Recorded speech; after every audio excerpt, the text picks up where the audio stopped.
Buenas noches, ¿cómo están? Buenas noches. Buenas noches, Licen. Buenas noches. Licen. Vamos a empezar avanzando y luego hacemos los casitos. ¿Qué les parece? Ya, Licen. Ya, empecemos entonces.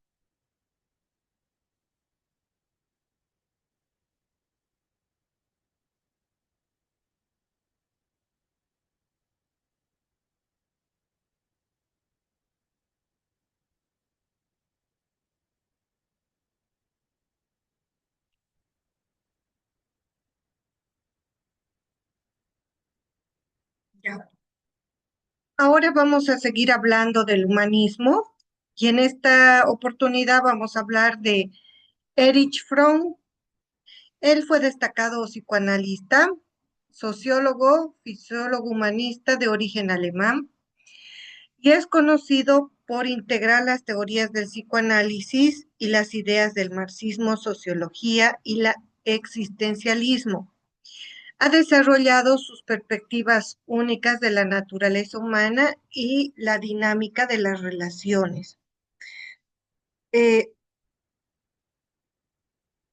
Fromm habla de la naturaleza humana y de la libertad y el miedo a la libertad.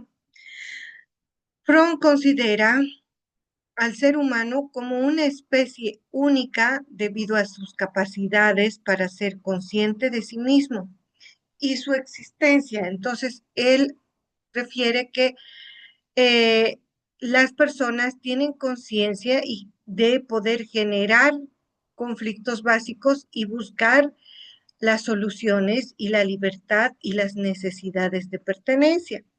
Él propuso que la lucha por el equilibrio entre las necesidades y la fuente central, como la ansiedad, se desarrolla con la personalidad. Y la libertad y el miedo, en su obra El miedo a la libertad, Fromm analiza cómo la libertad puede ser tanto un don como una carga. Sostuvo que aunque las personas desean ser libres, muchas veces temen la responsabilidad que conlleva y esto puede llevarlas a renunciar a su libertad a través de mecanismos como la conformidad, la sumisión o a ser líderes autoritarios. Dos modos de existencia para él, el tener y el ser. El tener o ser, para Fromm, escribe dos formas fundamentales de la vida. El modo tener, centrado en la posición de bienes materiales, y el control genera la alimentación, una existencia superficial, ¿no? Algo de solo tener por el tiempo. En cierto tiempo uno tiene alguna cosa material. Y el modo ser enfocado en el desarrollo personal, la creatividad, las relaciones auténticas que promueven una vida plena y significativa porque está en función de la persona y del ser. ¿Sí? La psicología humanista para Fromm considera al ser humano como intrínseca, capaz de amar, crear, desarrollar una libertad. Y su enfoque se centra en ayudar a las personas a alcanzar su potencial y superar las influencias negativas que hay en la sociedad. Él define a la biofilia como el amor a la vida y todo lo que crece. Este concepto representa el interés activo por fomentar la vida y el desarrollo personal en opciones de tendencia destructivas o narcisistas.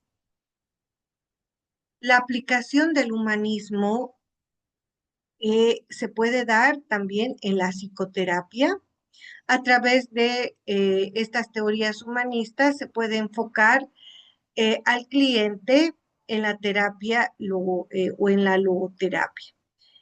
En la educación, el humanismo inspira métodos de enseñanzas centrados en el estudiante donde se valora su potencialidad individual, es decir, que cada ser humano tiene una capacidad o un potencial para el aprendizaje, para adquirir nuevos conocimientos. Y en base a estos nuevos conocimientos, el profesor debe ir trabajando en el ritmo de su aprendizaje, es decir, no pasar un aprendizaje nuevo hasta que el alumno sepa. Voy a dar un ejemplo. Si mi alumno no sabe sumar y restar, yo no voy a poder pasar a la multiplicación. Tengo que hacer que el alumno sepa muy bien sumar y restar para pasar a la multiplicación, de acuerdo a su potencial individual. La psicología organizacional, el humanismo favorece en el ambiente laboral donde los empleados se sienten valorados y pueden desarrollar sus talentos cada uno. Ahora vamos a entrar a lo que es la teoría de la Gestalt, y surge esta teoría en Alemania a partir del siglo XX, a inicios de esta corriente en 1912, y se centra en cómo las personas perciben y organizan la información sensorial para comprender el entorno. Su principio fundamental es que el todo es más que la suma de las partes, lo que significa que las experiencias humanas no pueden reducirse simplemente a elementos individuales, sino que deben realizarse como un todo integrado.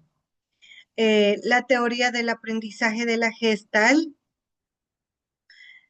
nos habla de esta psicología de la forma y de la configuración que remonta a trabajos de investigación de Mark, Mark Werkney, que es uno de los representantes de la Gestalt, Wolfgang Kuhler y Kurt Kofka. Estos son los representantes o fundadores de la Gestalt.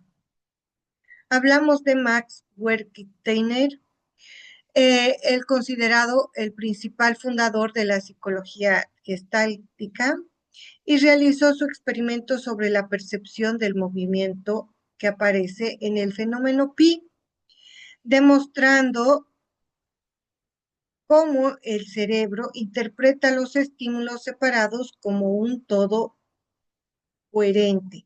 Este fenómeno pi es una ilusión óptica que hace que los objetos estáticos parecieran en movimiento. Entonces, esta percepción hace que el cerebro interprete estos estímulos. Su trabajo clave fue estudios experimentales sobre la percepción del movimiento. Enfatizó los principios organizativos de la percepción y cómo las personas pretenden o comprenden patrones y estructuras.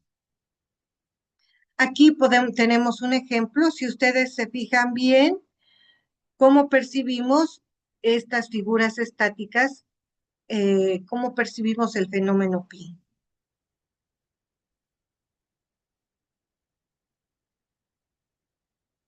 ¿Ven que las figuras están en movimiento? Sí, Lisa. Sí, Lisa. Sí, Lisa. Ese es el Sí, fenómeno Lisa. pi. Ese es el fenómeno pi. Bueno, ahora hablamos de Kuhler, conocido por su experimento con los chimpancés. Él hizo un experimento con los chimpancés y demostró el aprendizaje por insight. Es una forma de resolución de problemas que implica comprender relaciones de manera repentina. Kuhler argumentó que el aprendizaje no es simplemente resultados del ensayo y error, sino que incluye una reestructuración cognitiva. Como habíamos hablado anteriormente, se hace una reestructuración cognitiva a través de los nodos cognitivos, la memoria. Escribió La psicología de la Gestalt, donde expuso sus principios fundamentales de esta teoría. Realizó una serie de experimentos de aprendizaje y la solución de problemas usando a chimpancés y a polios. Fuller observó en sus experimentos que habían diferencias, perdón, entre ambas especies, ¿sí? Para resolver problemas y notó que los chimpancés eran más capaces de resolver problemas y las resolvían con mayor facilidad. Cuando el chimpancé veía un, un premio, que es un plátano, a través de una ventana, aquí, perdón,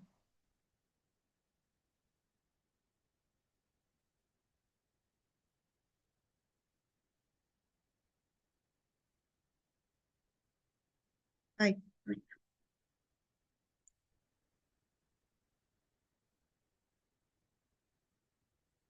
entonces tenía que salir de la habitación y rodear el edificio para poder conseguir esa recompensa. Entonces Kuller percibió cómo estos monos aprendían de manera inmediata una solución cuando hacía o les parecía como había dado subjetivamente con ellas, es decir, cómo ellos realizaban eh, esta solución para poder llegar a este premio o a esta recompensa. ¿Cómo manejaban, qué destrezas utilizaban? Y formuló uno de los principios más importantes de esta teoría gestáltica del aprendizaje. En los organismos superiores, en los casos de los chimpancés, el modo más importante de aprender es a través de una comprensión inmediata o intuición, que es el instinto del problema y su solución. Entonces, ellos instintivamente realizaban o ponían, veían cómo poder pasar el obstáculo para llegar a esta su recompensa. Y a través de varios ensayos, ellos se dan cuenta de cómo llegar a su recompensa, haciendo diferentes resoluciones de problemas. Luego tenemos a otro representante de la Gestalt, que es Kafka, y él jugó un papel clave en las funciones de la teoría de la Gestalt, especialmente en los países de habla inglesa. Su obra influyente son los principales ensayos de la psicología en la Gestalt. Exploró cómo la percepción influye en el desarrollo del pensamiento y del aprendizaje. Kafka enfatizó que los principios de la Gestalt no se limitan a la percepción visual, sino se abarca a todos los aspectos de la experiencia humana. Estos principios fundamentales son o se basan en una serie de principios que explican cómo el cerebro organiza y percibe estas imágenes, ¿no? Entonces, ¿cómo somos capaces mentalmente de poder darle una forma a las imágenes? Estas percepciones pueden ser de figura, fondo, la ley de proximidad, la ley de similitud, la ley de continuidad, la ley de cierre, la ley de pregnancia, simplicidad y la ley de la experiencia previa. Entonces, en la ley de la figura y fondo, distinguimos entre una figura principal, que es nuestro foco de atención, y un fondo menos relevante. A ver, si nos damos cuenta en estos ejemplos, ¿qué vemos en la figura de arriba? ¿Qué es lo primero que ven? Dos Yo veo gatos dos gatos. Ajá, dos gatos. ¿Qué Dos más? gatos, y eso. un conejo en medio. Ya, excelente. Pero la primera impresión ha sido los gatos, la figura blanca, ¿no? o el ratón? Los Para mí gatos. los gatos. Los dos gatos. Ajá, muy bien. En la de abajo, Dos caras. Dos rostros mirándose de ajá, perfil. dos rostros. Y otros se fijan la copa y otros el... ¿no?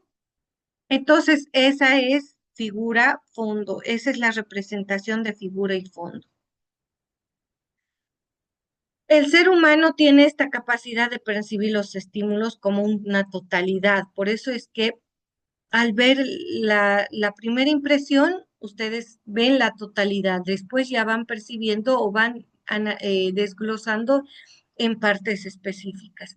La capacidad mental al percibir puede llegar a modificar una forma según elementos que rodea.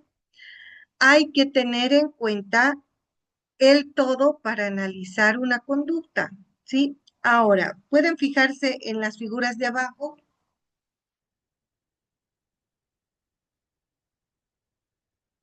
¿Qué es lo primero que ven en la primera figura? Un árbol. Un árbol. Un ¿Qué árbol. más? Dos pajaritos arriba. Los pajaritos aquí arriba, los Un mono y pajaritos, un león. Un mono y un león. mono, un Un león. tigre. Dos tigres frente a frente. No, dos tigres, un tigre y un mono frente a frente. Exacto. ¿Qué más? ¿Qué más perciben? El rostro de una persona echada, dice. El rostro de una persona echada. Creo, no sé, dicen si solo se ve así. Ah, Donde no el veo. león abajo, Cuerpo de una mujer. Aquí, ¿no? ah, Aquí. esa, ajá, Ajá. exactamente, ahí. Y aquí también, ahí abajo, Dos peces igual allá abajo. unos peces, ¿no? Ya en esta otra,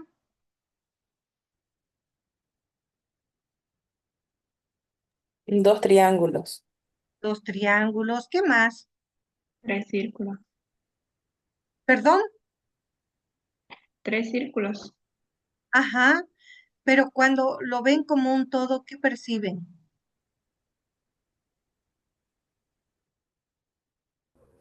Una No lo estrella, ven dice.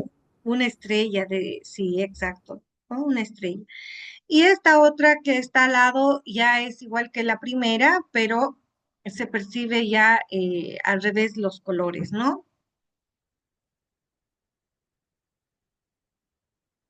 Sí, Lisa. Muy bien. Ahora vamos a hablar de la ley de proximidad. Y la ley de proximidad es un principio psicológico que explica cómo la cercanía entre elementos visuales influyen en la percepción de las personas.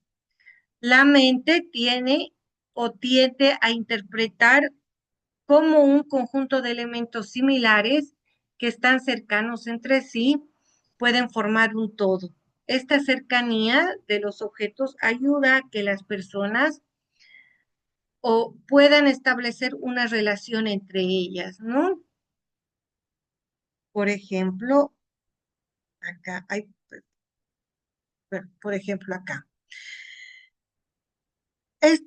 Son elementos cercanos entre sí que nos dan un grupo de unidad. ¿Qué ven acá? En esta y en esta. ¿Qué perciben?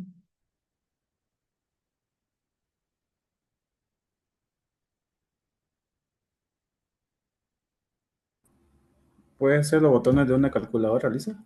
No sé si Ajá, puede ser. esta pareciera una calculadora. Esta,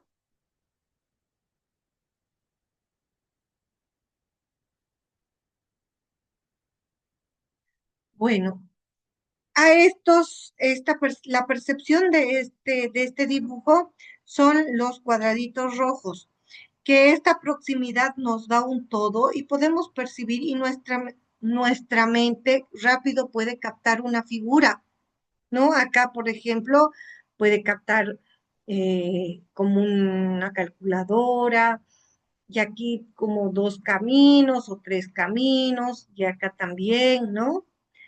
En estas líneas, ¿qué perciben?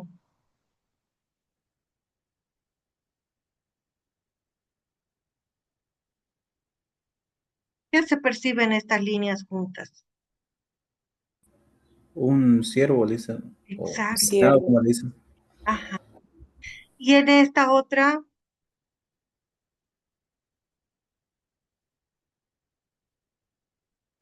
Como un infinito, dicen, pero con líneas rectas. ya ¿Puede? como un infinito con líneas rectas, sí, como un cuadrado también, ¿no? Entonces, eso es lo que hace que nuestra mente asimile las figuras. La ley de la similitud, que es otra de las leyes, también conocida como la ley de la semejanza, y es un principio de la Gestalt que establece que los elementos como características similares son percibidos o como relacionados. Esta ley se basa en la capacidad que tiene nuestro cerebro para agrupar elementos que comparten propiedades visuales como el color, el tamaño, la forma, la textura o la orientación y el movimiento. Entonces, lo que hace nuestro cerebro es agruparlo. Por ejemplo, si una imagen hay varios círculos, el cerebro lo percibe como un conjunto, ¿ya? No lo ve como varios círculos, sino como un conjunto, como un todo. Bueno, ahora, en la ley de la similitud, nuestra percepción tiende a asociar los elementos que tienen parecidos. Por ejemplo, la forma, color, como les he dicho, la textura, que anuncia que una sustancia es capaz de producir determinados síntomas en un sujeto sano que puede tener efecto terapéutico sobre los síntomas similares. Aquí, ¿qué percibimos en esta figura?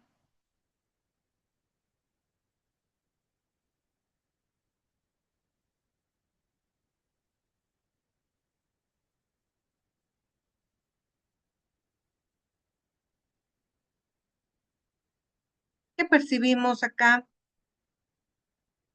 Figuras de objetos parecidos. Ya, una línea de cuadrados, una línea de círculos, otra de cuadrados, ¿no? Pero lo que nosotros percibimos aquí en su totalidad es un cuadrado. Sin embargo, nuestra percepción nos dirige inmediatamente a la forma y a la textura o a las diferentes figuras, ¿no? Nosotros vemos los círculos y vemos los cuadrados. En esta otra, ¿qué perciben? ¿Qué te muestra?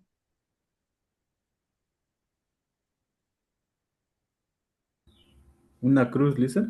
Una cruz, ¿no? Porque estamos dirigiendo nuestra vista a la forma.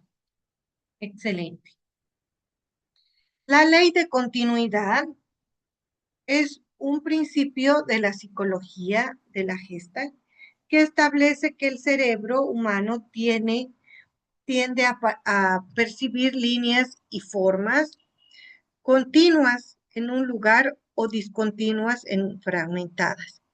Esto se debe a que nuestro cerebro busca el orden y la conexión de todo lo que estamos viendo, agrupando y relacionando elementos de manera que se perciben como un conjunto. Por ejemplo, aquí, ¿qué vemos?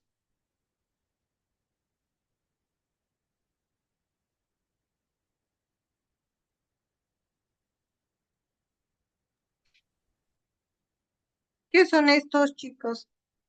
Varios dedos. Dedos. Son Y dedos. sí, dedos.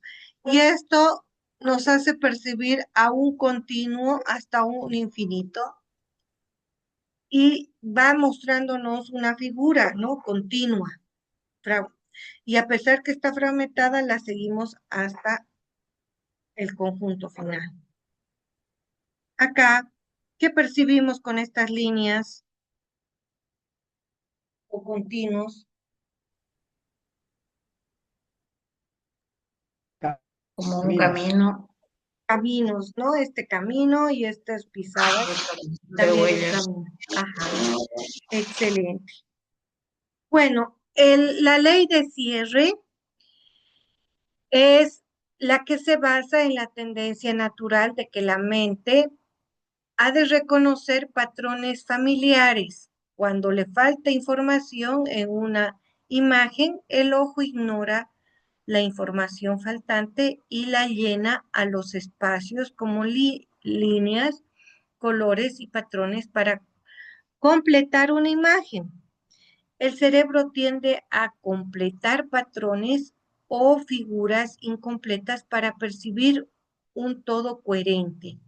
Por ejemplo, acá, estas líneas. ¿Qué ven con estas líneas o cuadraditos? Un avión. Un avión. Un Entonces avión. tu cerebro completa esos espacios en blanco y te Sí. muestra la figura. En este lugar, ¿qué ven? Una estrella. Una estrella. Y solo son figuras, son círculos con espacios que tu mente hace que complete la estrella. Y el de abajo, Una iguana. ajá, sí. Entonces el cerebro tiende a completar patrones o figuras incompletas para percibir un todo coherente. Luego tenemos la ley de la pregnancia simplícita. Es un principio fundamental en el diseño de la interfase de los usuarios que recuerdan la importancia de la simplicidad y la claridad de la comunicación verbal. Al comprender cómo percibimos nuestro cerebro, las formas, podemos crear experiencias de usuarios más efectivos y agradables. Nuestra mente prefiere interpretar las formas de la manera más simple posible. Por ejemplo, esta. ¿Qué ven acá en la pregnancia?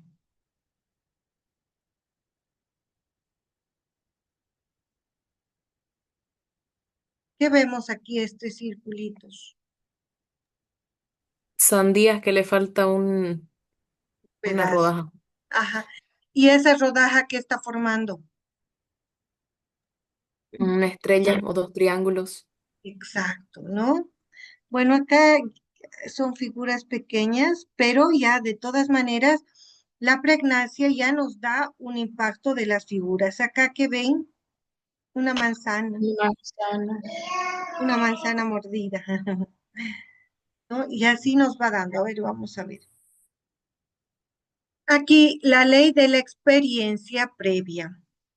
La experiencia previa del sujeto es el receptor que interviene en la constitución de la forma percibida.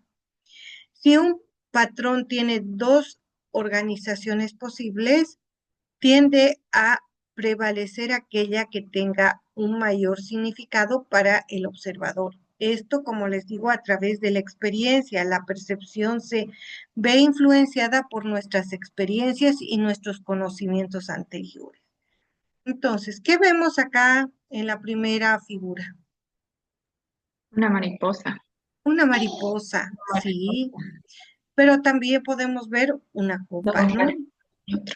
Dos O personas dos rostros. de perfil. Exacto. ¿Y por qué vemos una mariposa, dos rostros, una copa? Por la experiencia. Acá, en este dibujo, ¿qué signo es? El Wi-Fi. Del Wi-Fi. Y eso lo conocemos donde vayamos. Y esta otra, Un semáforo. un semáforo. Muy bien.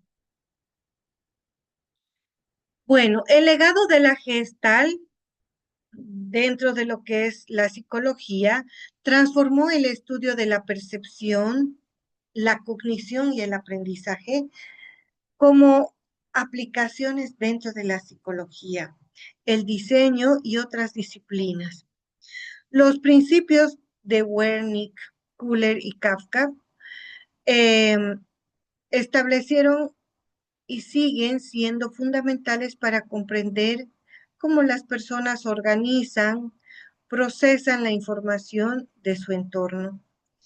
Y es esencial esta teoría que nos recuerda que nuestras mentes siempre buscan patrones significativos dentro del caos. Transforman las partes en un todo comprensible y le buscan un significado. Entonces, la aplicación de la teoría de la Gestalt se la puede aplicar dentro de lo que es la psicoterapia. Y esta terapia fue desarrollada por Fritz Perls, esta rama que enfoca en la autoconciencia, el aquí y el ahora, y en integrar pensamientos, emociones y acciones. Aunque relacionadas con la Gestalt original, la terapia es más práctica y es experiencial. El diseño en la publicidad también utiliza mucho lo que es la Gestalt y son ampliamente utilizadas entre los gráficos, la arquitectura, la publicidad, para crear composiciones visuales impactantes y comprensibles para la persona. También se aplica en la educación, donde promueve el aprendizaje holístico, donde se busca que los estudiantes comprendan el contexto completo de un problema antes de enfocarse en sus detalles. Y en la neurociencia y la percepción visual ayuda a entender cómo el cerebro procesa estos estímulos visuales complejos para formar imágenes coherentes en las cuales nos puede dar mucha información a través de estas terapias. Una de las terapias, bueno, aparte o pruebas, son las pruebas proyectivas. ¿Se han dado cuenta que son estas pruebas proyectivas las que nos ayuda también a analizar diversos aspectos de la personalidad a través de la visión? ¿Ustedes han visto pruebas proyectivas? Sí, el Rorschach, el El TAT. Rorschach, el TAT, el CAT también, que es para niños, ¿no? Y estas nos dan mucha